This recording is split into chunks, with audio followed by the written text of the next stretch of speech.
Everyone, अस्सलाम वालेकुम। ईद मुबारक। मेरी दुआ है ये ईद ढेरों खुशियाँ लेकर आए आपके लिए और आप जहाँ रहें खुश रहें, आबाद रहें।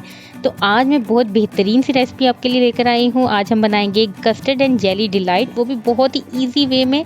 ये मुझे हार्डली आधा घंटा लगा था और ये बिल्कुल रेडी हो गई थी। और इसकी लुक देखें कितनी बेहतरीन है। आप इसको बनाएं, अपने गेस्ट के सामने पेश करें तो कोई सोच भी नहीं सकेगा कि आपने इतनी इजीली इतनी मज़ेदार सी डिश बना ली है। तो चलिए बनाते हैं, लेकिन उससे पहले अगर आप चैनल पर न्यू हैं तो सब्सक्राइब कर दीजिए, बेल आइकन को प्रेस कर दीजिए ताकि आने वाली तमाम वीडियोस की नोटिफिकेशन आप तक पहुंच सके। आप देख रहे हैं कुकियम्स।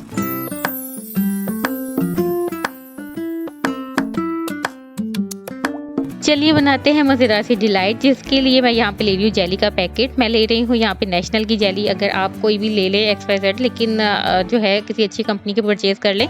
साथ ही मैं ले रही हूँ पानी। अच्छा, जेली का मैं आपको सेपरेट भी पूरा मेथड बता चुकी हूँ कि आपने जेली कैसे बनानी है बच्चों के लिए, तो यहाँ पे भी मैं बता देती हूँ। अच्छा, पानी यहाँ पे 400 ml लिखा हुआ होता है, लेकिन मैं 300 ml ऐड कर रही हूँ क्योंकि 400 में ना ये थोड़ी सी नरम हो जाती है। अगर आप चाहें तो आप 400 भी ऐड कर सकते हैं, लेकिन हमें जैसे जेली को एक शेप देनी है तो इस वजह से हम इसको क्या करेंगे कि पानी को थोड़े कम ऐड करेंगे, ठीक है। और इसको मैंने बॉईल होने के लिए रख दिया और जब ये बॉईल होना शुरू हो गया तो इसमें मैं जेली का पैकेट ऐड कर लूँगी और चम्मच चलाती रहूँगी ताकि ये जो है अच्छे तरीके से इसमें मिक्स हो जाए।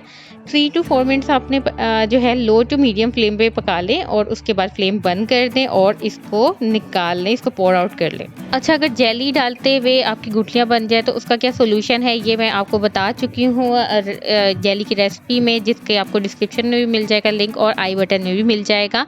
और ये बिल्कुल रेडी हो गई थी तो मैंने इसका जो है वो फ्लेम बंद कर दिया और आपको दिखा भी देती हूँ कि इसको मैं जो है ग्लास इसमें पोर आउट कर रही हूँ। अच्छा, मैं इसको ग्लास में बना रही हूँ क्योंकि इसकी ग्लास में लुक बहुत अच्छी आती है।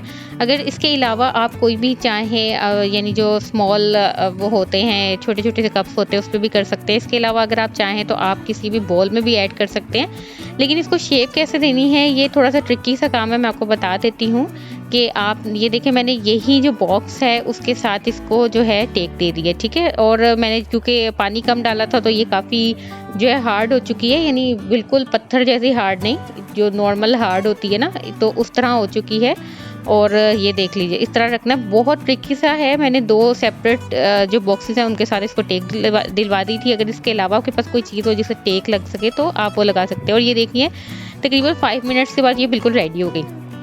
अब क्या किया मैंने, सेकंड काम ये किया कि मैंने 2 कप जो है वो दूध लिया और इसको मैं बॉईल करूंगी और इसमें मैं ऐड करूंगी कस्टर्ड। अच्छा, कस्टर्ड पाउडर मैंने घर में बनाना सिखाया था, जिसकी रेसिपी आपको डिस्क्रिप्शन और आई बटन दोनों में मिल जाएगी। अगर आपके पास होममेड कस्टर्ड पाउडर नहीं है, अभी मैं इसमें शुगर ऐड कर रही हूँ, आप एज़ पर योर टेस्ट इसमें शुगर ऐड कर सकते हैं। जब मैं ये बॉईल होने लगा तो मैंने शुगर ऐड कर दी।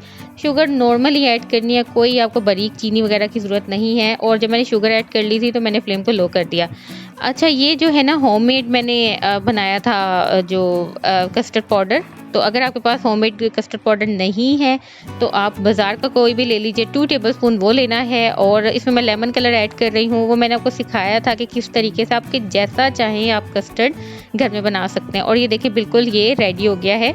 अब हम इसको ऐड करते जाएंगे और स्पून को जो है वो हिलाते रहेंगे, चलाते रहेंगे। लेकिन उससे पहले इस चीज़ का ख्याल रखना है कि जब हम कस्टर्ड को मिल्क में जो है ऐड करेंगे तो उसमें गुठलियाँ नहीं होनी चाहिए, ठीक है। तो अब ये देख लीजिए सेपरेट मिल्क वाला जो था वो मैं इसमें ऐड करूँगी और चम्मच चलाऊँगी और आपको दिखा दूँगी कि ये कैसे थिक होना शुरू हो गया। और आपको साथ ये भी पता चल जाएगा जो होममेड कस्टर्ड पाउडर बनता है उससे कस्टर्ड किस तरीके का बनता है।